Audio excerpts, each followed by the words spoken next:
এবার অনেকে জানেই না যে এখন বইমেলা, কারণ বইমেলা সাধারণত ফেব্রুয়ারিতে হয়। এবার শুরু হয়েছে ফেব্রুয়ারির 26 তারিখে, মানে একেবারে শেষে, আর চলবে এটা মার্চের 15 তারিখ পর্যন্ত। এই মাসের 15 তারিখ পর্যন্ত চলবে।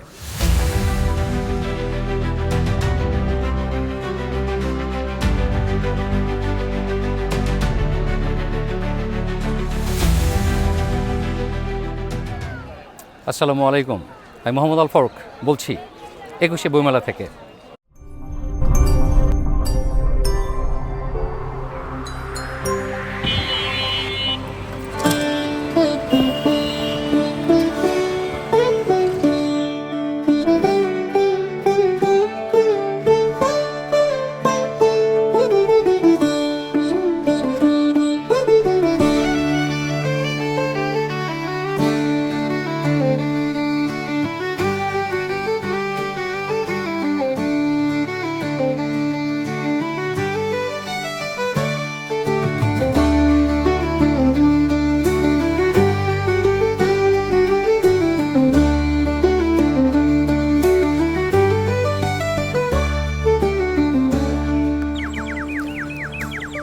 বাংলাদেশের জাতীয় বইমেলা হলো অমর 21শে বইমেলা।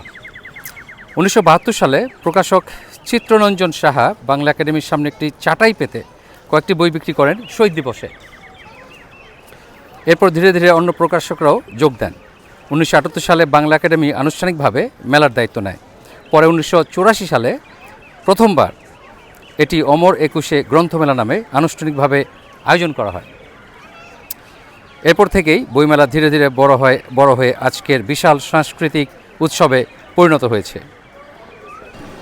রোজার মাস বলে ভিড় তেমন দেখা যাচ্ছে না। নর্মালি এত ভিড় হয়, এত লোকজন হয় যে মানুষে মাথা খায় এরকম। বিশেষ করে যখন আমাদের বাংলাদেশের প্রখ্যাত লেখক হুমায়ুন আহমেদ এখানে আসতেন, তখন তো হাজার হাজার মানুষ লাইন ধরে যেত তার অটোগ্রাফ দেয়া একটা বই নেওয়ার জন্যে। তো যাই হোক, আজকে আমার বিশেষ উদ্দেশ্য হলো সেই কিশোর লেখকের সাথে পরিচিত হওয়া এবং তার সাথে গল্প করা।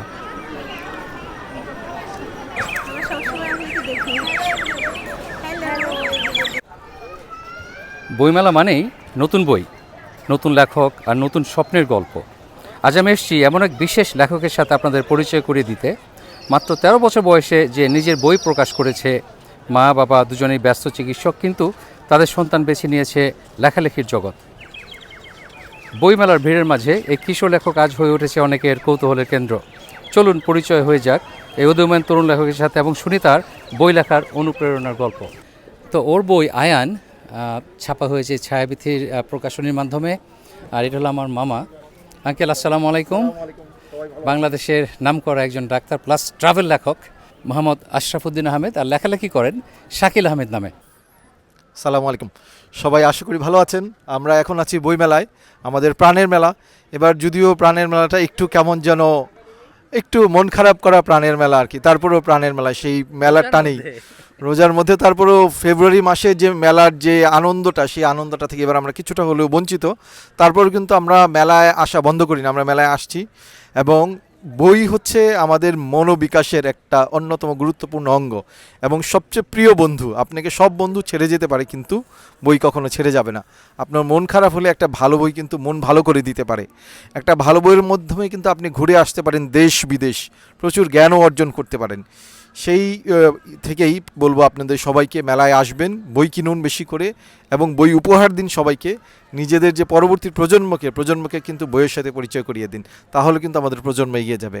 তো আমরা আছি ছায়াভীতি প্রকাশনীতে, এটার মেলার সোহরাওয়ার্দী উদ্যান অংশে, স্টল নাম্বার 499 থেকে 502। এখানে আজকে আমার বড় ছেলে আয়ান আহমেদ, ওর বই মোড়ক উন্মোচন হচ্ছে। ফুটবল নিয়ে লিখেছে আর কি, বিশ্বকাপ এবং ফিফার ইতিহাস। একই প্রকাশনী থেকে আমারও 2টি বই আছে, কাশ্মীর নিয়ে লেখা, কাশ্মীর ভূস্বর্গ না নরক। যারা কাশ্মীর ঘুরতে চান, কাশ্মীর সম্পর্কে জানতে চান, কাশ্মীর বিতর্কিত ইতিহাস জানতে চান, তারা এই বই থেকে জানতে পারবেন। এবং সেই সাথে আরেকটি বই লিসবন, ভাস্কো দা গামার দেশে।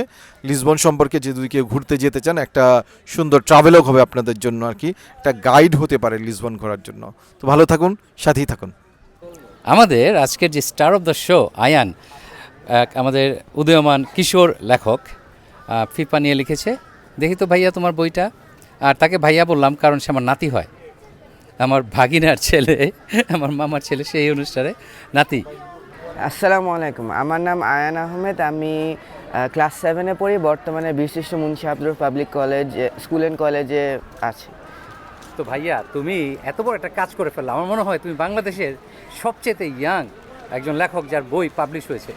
তুমি ইন্সপায়ারেশন করতে পেয়েছো, অথবা কিভাবে তুমি চিন্তা করলা যে তুমি লিখবা এবং সেটা পাবলিশ হবে? ইন্সপিরেশন বাবার কাছ থেকে পাইছি, যে বাবা লেখার পর আমারও মনে একটা জেগে উঠছে যে আমিও লিখবো। এবং ফুটবল আমার কাছে খুবই জনপ্রিয়, এবং এটা নিয়ে লিখতে আমি অনেক এমনিও লিখতাম, স্কুলের রচনাতে হয়তো লিখতাম, আর বাবার কাছ থেকে ইন্সপিরেশন পেয়ে এটা নিয়ে একটা বই লিখছি। আচ্ছা, তাহলে তোমার বাবা তোমার সবচেয়ে বড় ইন্সপায়ারেশন। জি। আচ্ছা, তোমার বাবা মা দুজনেই ডাক্তার, তো জি। ছোটবেলা তোমরা যে বড় হয়েছো কিভাবে? কে তোমাদের দেখাশোনা করছে? দেখাশোনা করছে নানা নিনি। নানাই আমাকে স্কুল থেকে আনা নেওয়া করছে, আর নিনি হলো যে খাবার রান্না করে দিছে, বাসায় টেক কেয়ার করছে ইত্যাদি। আচ্ছা, এখন আমি জানি তোমার প্যাশন হলো ফুটবল, কিন্তু তুমি যে বই লিখবা, এটা কবে ডিসিশন নিয়েছো? কতদিন লেগেছে তোমার বইটা লিখতে? বইটা ডিসিশন নিছি লাস্ট ইয়ার থেকে, যখন বাবা তার দ্বিতীয় বই বের করছে। তারপর থেকে আমি হলো আস্তে আস্তে পড়তে পড়তে, উইকিপিডিয়া থেকে তথ্য নিয়ে, বিভিন্ন বই থেকে তথ্য নিয়ে আস্তে আস্তে আমি আমার ল্যাপটপে টাইপ করে বইটা লিখছি। মোটামুটি আমার 1 বছর লাগছে। আচ্ছা, তো এখন আমার প্রশ্ন, এই যে বইটা তুমি লিখলা এবং এটা পাবলিশ হয়েছে, আমি অনেকেই তো অনেক কিছু লিখে, কিন্তু এইভাবে পেপারে প্রিন্ট করার সৌভাগ্য অনেকেরই হয় না। তো এখন তোমার কেমন লাগতেছে বলো? তোমার এখন হাউ ইউ ফিল? ফিলিংটা অনেক অ্যামেজিং, কারণ অনেকজন এত ছোট বয়সে এখনও কাউকে দেখি নাই যে বই লিখতে। আমার কাছে আমি প্রথম, এবং পরিবারে আমি এখন হলাম ইয়াংগেস্ট লেখক পুরা পরিবার আমার। তোমার বন্ধু বান্ধব, তাদের রিয়াকশন কি?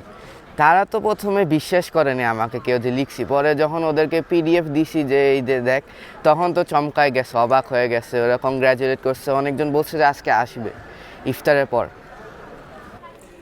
আমি নিশ্চিত আয়ান বাংলাদেশের সর্বকনিষ্ঠ লেখক যার বই পাবলিশ হয়েছে। আমি সত্যি প্রাউড আমার এই নাতির অ্যাকমপ্লিশমেন্টে। আশা করি আপনারা এসে তাকে উৎসাহিত করবেন এবং তার সাথে পরিচিত হবেন। অসাধারণ এক বই, এবং আমি তার জন্য অনেক দোয়া করি, এবং ইনশাল্লাহ সে আরও লিখবে এবং আরও সুন্দর সুন্দর কিছু আমাদের উপহার দিবে। থ্যাংক ইউ ভাইয়া। আমরা অ্যামেজিং, কি বলবো, ইমাজিন করা যায় না, এত ছোট বয়সে, মাত্র 13 বছর বয়সে অলরেডি তার লেখা পাবলিশ হয়েছে। এটা অসাধারণ এক ব্যাপার, এবং আমি জানি ও একা একাই সব কিছু করেছে। আর যাই হোক, এখানে আমাদের সেই ছোটোবেলা থেকেই খুব প্রিয় এক প্রকাশনী, সেবা প্রকাশনী। এখান থেকেই আমি আমার ছোটোবেলায় আমার বাংলা লেখার প্রেরণা পেয়েছি। সেই অ্যাডভেঞ্চারাস যে একটা মন, সেটা তৈরি হয়েছে এই গল্প পড়ে পড়েই। তো যাই হোক, আমরা এখন ইফতার করব। আর আগে বলেছি যে যেহেতু এটা রোজার মাস, এখানে এবং ইফতারের আগে ভিড় একেবারেই নাই। নর্মালি তো এখানে জমজমাট থাকে, এবং বাট তারপর আমি এনজয় করছি, বিশেষ করে আমার নাতির অ্যাকমপ্লিশমেন্টে।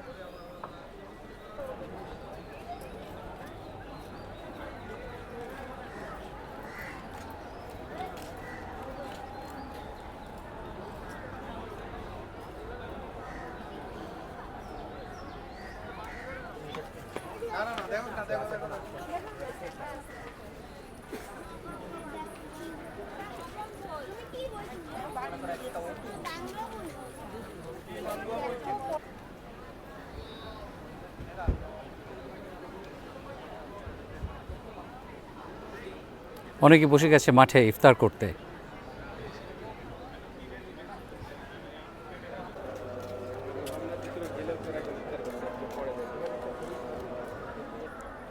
আর হলো আমাদের ইফতার আয়োজন, আমরা মাঠে বসে গেছি। বাহ, বেশ ভালোই আয়োজন। মামা, থ্যাংক ইউ। খাবার আজকে আমাদের আরেক ভাই রবিন ভাইয়ের মাধ্যমে আর কি। রবিন ভাই, কমপ্লিমেন্টস অফ রবিন ভাই। আচ্ছা নিউ ডেকোরেশন সেন্টার, আচ্ছা ওনার ওখান থেকে খাবার আসছে। ঢাকা আচ্ছা, ইউনিভার্সিটি যে ক্লাবের যে উনি আচ্ছা, খাবার এসে এখান থেকে। সেখান থেকে আচ্ছা, আলহামদুলিল্লাহ, ইফতার ভালোই করলাম। তো এখন এবারে বইমেলায় এত লোক কম হওয়ার বেশ কয়েকটা কারণ আছে। প্রথমত, এটা রোজার মাসে মানুষ ইফতার করবে, সারাদিন রোজা রেখে না বইমেলায় আসবে, এটা একটা বড় ইস্যু। আর 2 নাম্বার হলো যে এবার অনেকে জানেই না যে এখন বইমেলা, কারণ বইমেলা সাধারণত ফেব্রুয়ারিতে হয়, যদিও এর আগে পরে হয়েছে ফেব্রুয়ারির বাইরে, কিন্তু সেটা খুবই কম, বেশিরভাগ সময় হয়েছে ফেব্রুয়ারিতে। এবং এবার শুরু হয়েছে ফেব্রুয়ারির 26 তারিখে, মানে একেবারে শেষে, আর চলবে এটা মার্চের 15 তারিখ পর্যন্ত, এই মাসের 15 তারিখ পর্যন্ত চলবে। এর মধ্যে আপনারা অবশ্যই আসবেন, এসে দেখে যাবেন, এনজয় করবেন আমাদের প্রাণের মেলা, এই 21শে বইমেলা।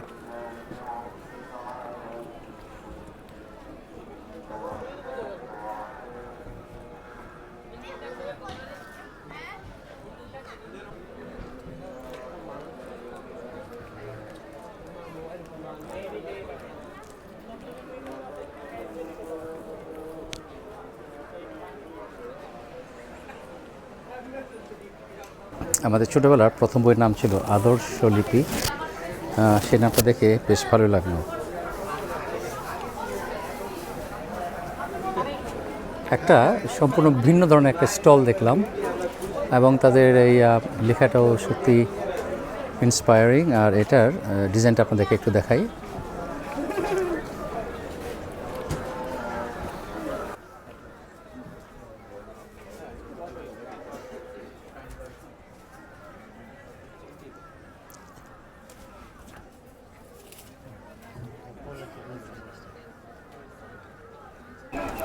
এখানে আসলে তুলে ধরা হয়েছে আমাদের যে প্রিন্টিং মিডিয়া, বই, সেটার যে দুর্দশা সেটা দেখানোর জন্য এই ডিফারেন্ট কাইন্ড অফ একটা স্টল খোলা হয়েছে, এবং বেশ যুক্তিসঙ্গতভাবেই আমার দেখা যতগুলো স্টল দেখলাম এটাই সবচেয়ে ইউনিক এবং খুব ক্রিয়েটিভ ছিল এটা।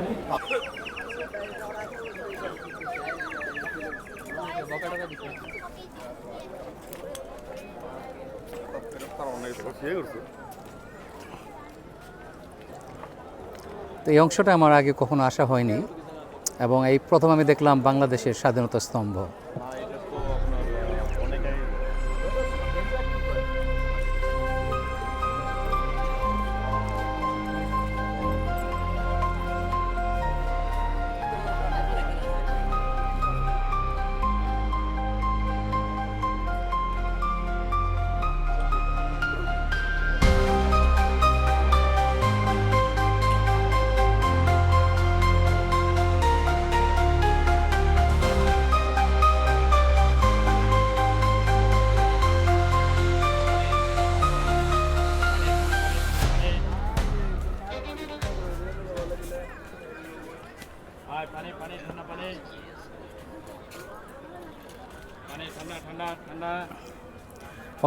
অসাধারণ লাগছে। আনফর্চুনেটলি অথবা আনবিলিভেবলি এটা আমার প্রথম এখানে আসা, কখনো আসিনি এর আগে।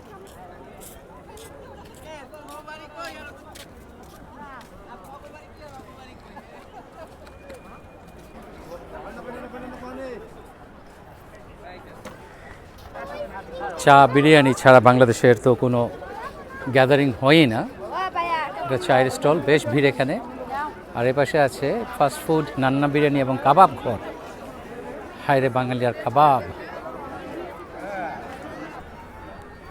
ইফতারের পর ক্রাউড একটু বেড়েছে, লোকজন একটু দেখা যাচ্ছে এখন।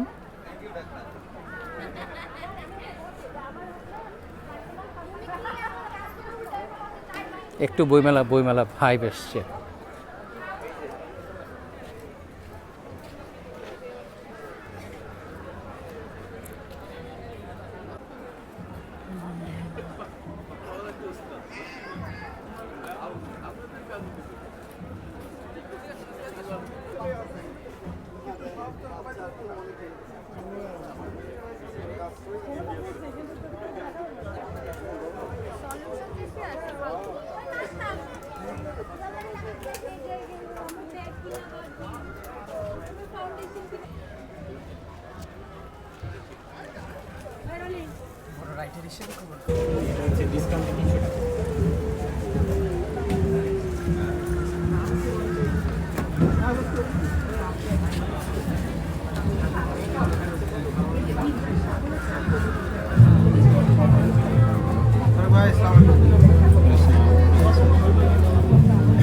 ইয়ারা আসবে নাকি?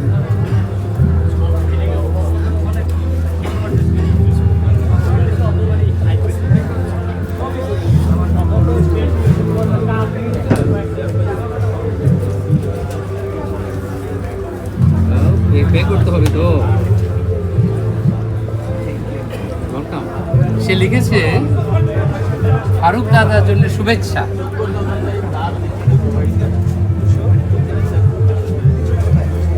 থ্যাংক ইউ ভাইয়া, তোমার জন্য অনেক দোয়া। আসসালামু আলাইকুম।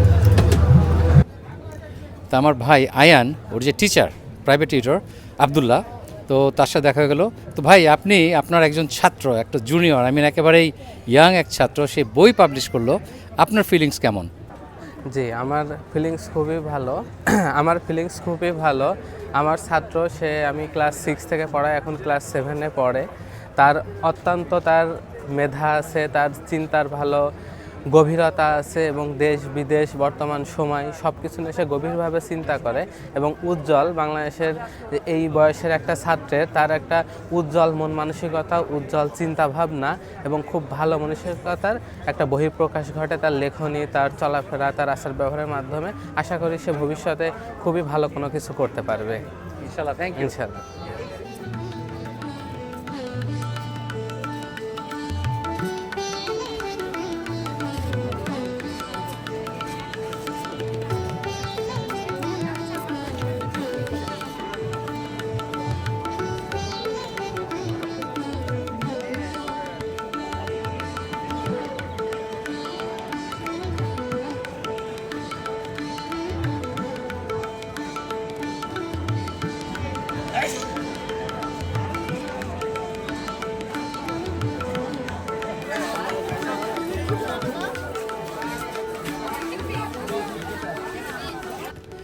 এখন ওর সম্পর্কে প্রশংসা করে আর কত কি বলবো। আমি একটু ঘোরাঘুরি করে আবার ওর কাছে ফিরে আসলাম, কারণ আমার আরও কিছু জানার ইচ্ছা আছে, যেটা আমি আপনাদের সাথে শেয়ার করতে চাই। তো ভাইয়া, তুমি তোমার ছোটোবেলার সম্পর্কে কিছু বলো। তোমার ছোটোবেলা কেমন কেটেছে, আর কখন থেকে তুমি চিন্তা ভাবনা শুরু করলা যে তুমি লিখতে চাও? আমি জানি তোমার বাবার কাছে তুমি ইন্সপায়ার্ড হয়েছো, কিন্তু তার আগে কি কোনো চিন্তা ভাবনা ছিল? চিন্তাটা আসলে আমার লাস্ট ইয়ার থেকে মানে আমি চিন্তাটা চালাই গেছি, কিন্তু মানে এরকম অনুভূতি আমার আসছে হয়তো ক্লাস 4 থেকে। ক্লাস 4 থেকে আমি এমনি অনেক লেখালেখি করতাম, আমার একটা জার্নাল ছিল, ওখানে আমার প্রতিদিনের কথাবার্তা লিখতাম এবং সেটা চালিয়ে গেছে। এবং এই যে লাস্ট ইয়ার ক্লাস 6 থেকে আমি আমার বইটা লেখা শুরু করলাম। একটু বলি সবাইকে যে আসলে যে আমার ছেলের আজকে বই লঞ্চ হচ্ছে আর কি, মোড়ক উন্মোচন তথা। তো এটা ওর মধ্যে কীভাবে আসলো, আমার কথাটাই যদি বলি, আমি যখন ক্লাস 1-এ বা 2-তে পড়তাম আর কি, তখন আমার এক ক্লাস টিচার ছিল আর কি।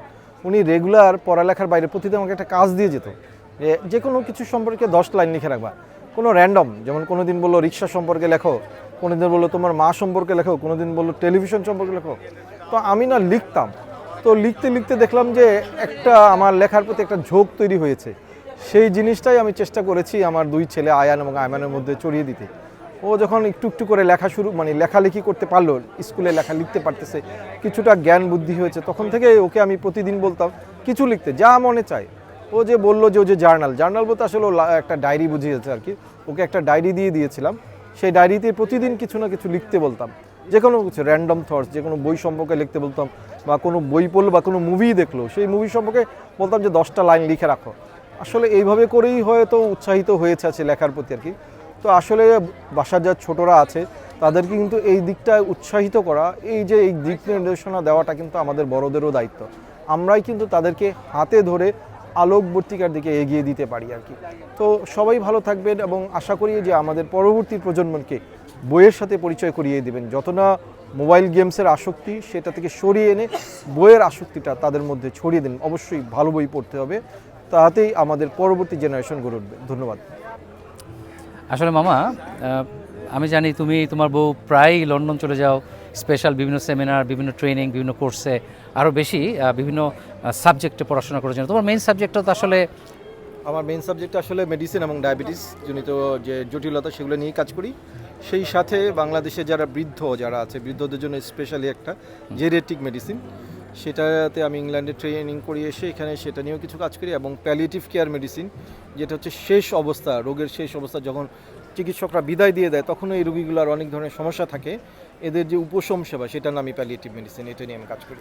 আচ্ছা, তুমি তো আসলে বার্ডেমে। বাড়ি আছে। আর আন্টি কোথায় আছে? উনি আছে Ibrahim cardiac hospital and research institute, ছোট বাচ্চাদের, শিশুদের কার্ডিওলজিস্ট। সে কারণে এনিওয়ে, এই যে এরা এত ব্যস্ত জীবন, এত ব্যস্ত সময়, হাজব্যান্ড অ্যান্ড ওয়াইফ যে ডেডিকেটেড, তাদের তো একটা অবভিয়াসলি তারা অত্যন্ত বিজি মানুষ, কিন্তু তারপরও তারা যে বাচ্চাদেরকে সময় দিয়েছে, এবং এটা আমাদের সমস্ত মা বাবার জন্য একটা বড় ধরনের একটা এক্সাম্পল। এবং আমি আশা করব যে আরও ছোট ছোট যারা আছেন, কিশোর তরুণ, তারা আমার এই আয়ান ভাইয়াকে দেখে ইন্সপায়ার হবেন এবং আপনারাও কিছু একটা করবেন ইনশাল্লাহ। এবং সবার জন্য দোয়া করি। মামা, মামা, থ্যাংক ইউ। আপনাকে অনেক ধন্যবাদ, আপনি কষ্ট করে এসেছেন এবং আপনার মাধ্যমে এই মেসেজটা সবার প্রতি ছড়িয়ে যাক যে বাচ্চারা যাতে বই পড়ে উৎসাহিত হয় এবং সৃজনশীল কাজে উৎসাহিত হয়। ধন্যবাদ সবাইকে। ইনশাল্লাহ।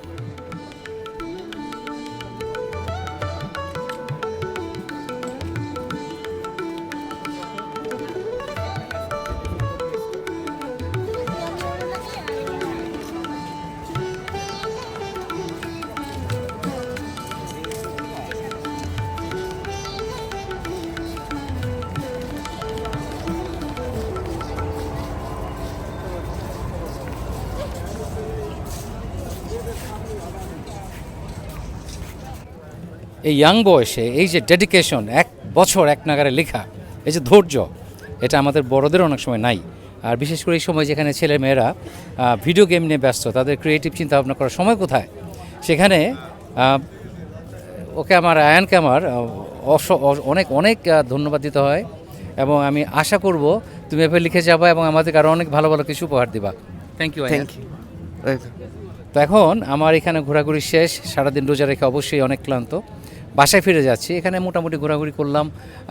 আপনাদের অনেক ধন্যবাদ আমাদের সাথে থাকার জন্য। ইনশাল্লাহ দেখা হবে নেক্সট ভিডিওতে। আল্লাহ হাফেজ।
আপনি ইনগ্রিডিয়েন্টসগুলো বলেন।